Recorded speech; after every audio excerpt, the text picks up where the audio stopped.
How could somebody apply Tony's teachings the best way? Through getting with a group of people who have the same ideas, concepts, intentions, desires, determinations, framework, values, and really work together with that outside of the Tony environment. And that'll allow Tony's teachings to have far more of an impact and legacy moving forward. What was my biggest takeaway working with Tony Robbins for 15 years? Wow, what a great question. And there's obviously so much. That the man has contributed so much to the entire field of personal growth.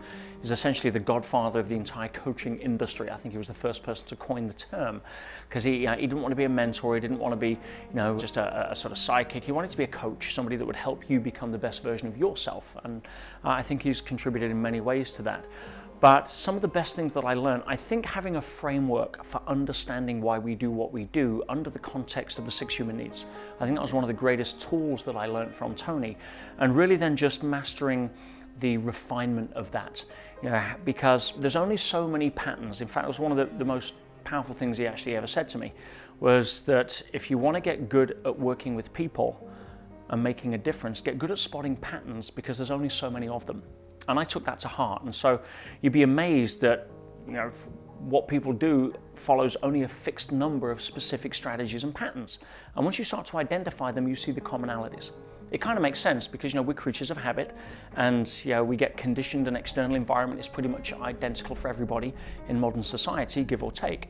So we form very similar habits and therefore very similar strategies on how to deal with things in different situations and contexts. And depending on our background and our significant emotional events and our cultural beliefs and all of the other stuff that makes up our own model of the world, we'll have different categories of how we apply those strategies. So getting good at spotting that using the framework of not advanced dynamic psychotherapy or Gestalt or NLP or humanistic therapy or any of the other sort of genres and bodies of work that we were required to study, but only in a way that allowed us to see why they sometimes work and why they sometimes didn't, so that we could really dig beneath the onion. So I think one of the greatest things I learned working with Tony was to really have a framework for questioning why we do what we do and a lens with which to view the answers from. One of the things Tony's famous for is being able to get people to take massive action. It's the whole part of his success formula that he teaches about how to take massive action. And that a lot of the time is very useful, especially if your enemy is apathy or procrastination or you're unmotivated. By taking action, you can actually release motivation that was dormant when you were sitting on the couch. And it's really the trigger point for a lot of people. How I'd build on that, though, is to really invite people to look at categories. There are categories of action. There is passive action where you are strategically thinking. There are categories of all-out massive action just because you need to get stuff done. You don't know where to start, so you've got to throw a dart in the board. You may as well start now. And there's also opportunities for people to really say, okay, what is intelligent action, and what is action for the sake of it? So having a framework to basically ask better questions that would allow us to say what kind of action do we want to be able to take, and when do we know when to stop taking action, would be a useful framework to be able to look through that methodology of. But one of the biggest causes of people not succeeding is inaction. So it has a huge benefit there. And as many people know, I teach different levels of applying ourselves to the reality of life through the lens of consciousness.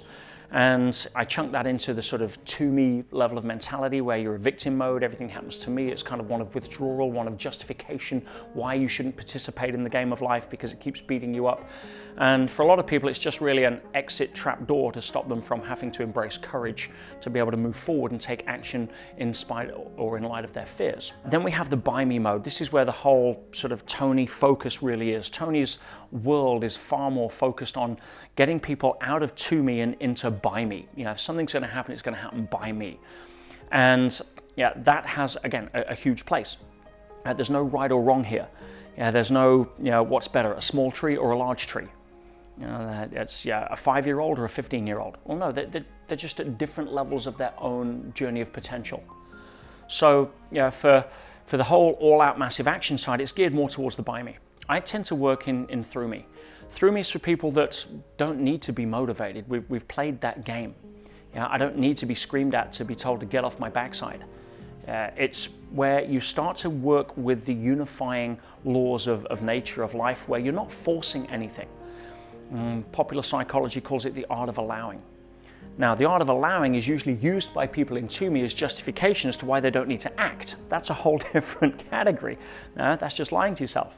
Sometimes when you're in the art of allowing, you're busier and actually doing more stuff and taking more action than those that are trapped in By Me. But it's not frustrating.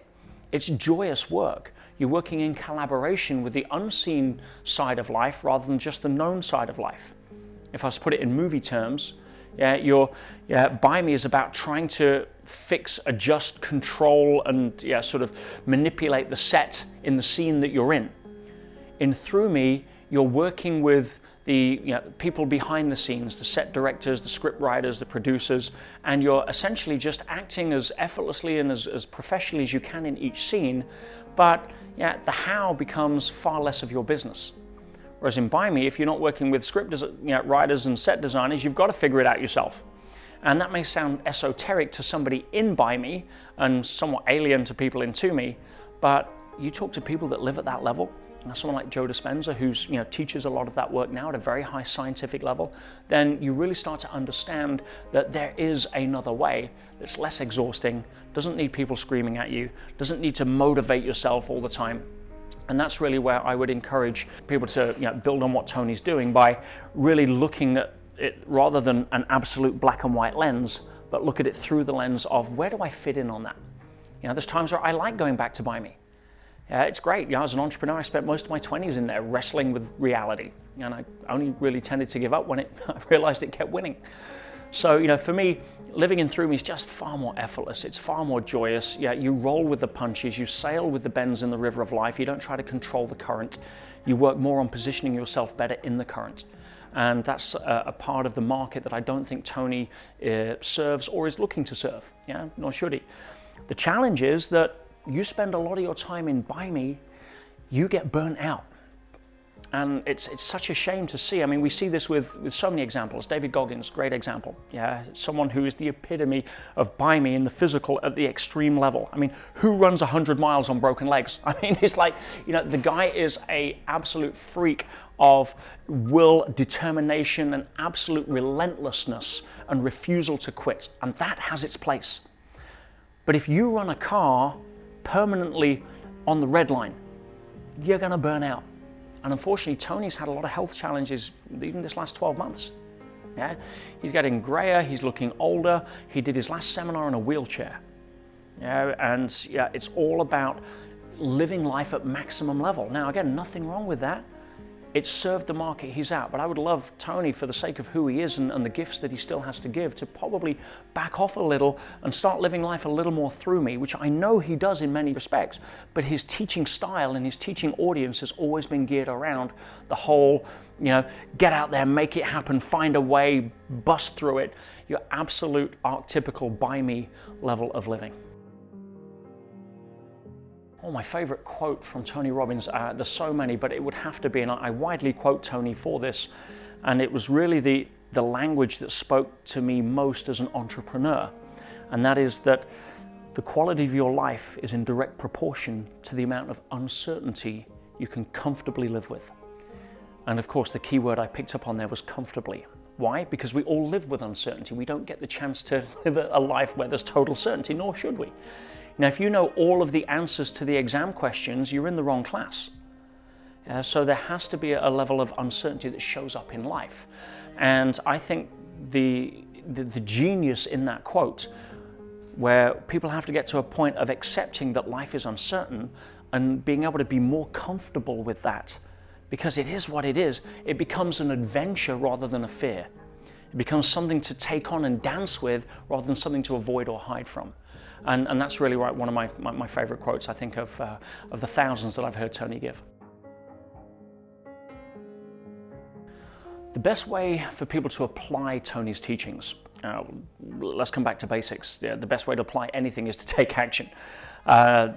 Mostly it becomes data for later, or an expensive notebook that was good in the moment, feel good, but really ends up on the shelf and doesn't do anything. So the best way to apply Tony's teachings, or pretty much anybody's teachings, my teachings, it's what I'd call continuous spaced repetition. See, what Tony's famous for is for being people to go to a Tony event, which I've been to. I remember several of the UPWs that we'd done in London over the years, where there was 10 to 12,000 people. I'm putting probably 1,000 people over the firewalk myself, on the Friday night, as it was back then. And it's like a rock concert. You walk in there, if that doesn't light your fire, your wood's wet.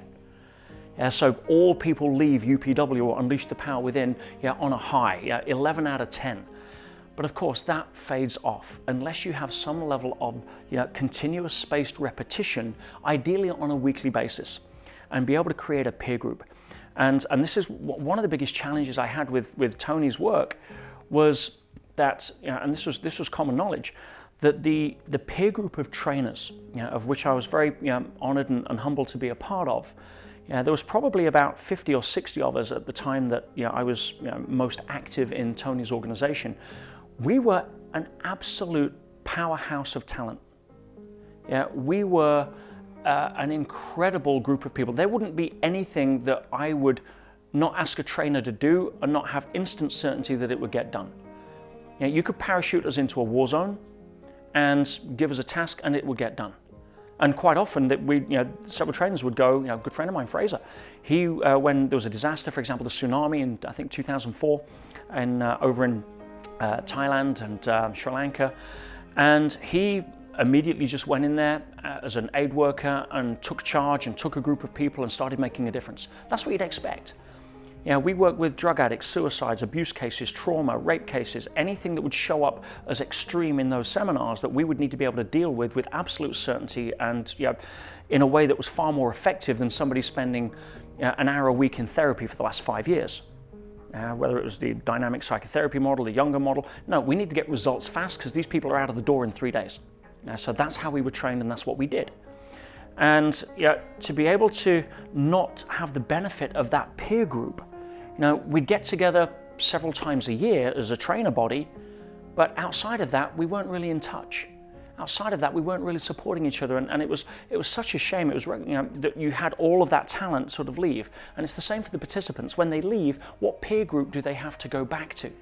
For many years, we were trained in the 7 master steps of lasting change, and the 7th step was to create a supportive environment. Why? Because environment trumps will. You may have all of the best intentions, not to start smoking, but if you live with 9 smokers, at some point, and somebody hands you a joint, at some point, environment's going to trump will unless you change your environment consciously. It's just the way we're wired. So, how could somebody apply Tony's teachings the best way? Through getting with a group of people who have the same ideas, concepts, intentions, desires, determinations, framework, values, and really work together with that outside of the Tony environment, and that'll allow Tony's teachings to have far more of an impact and legacy moving forward.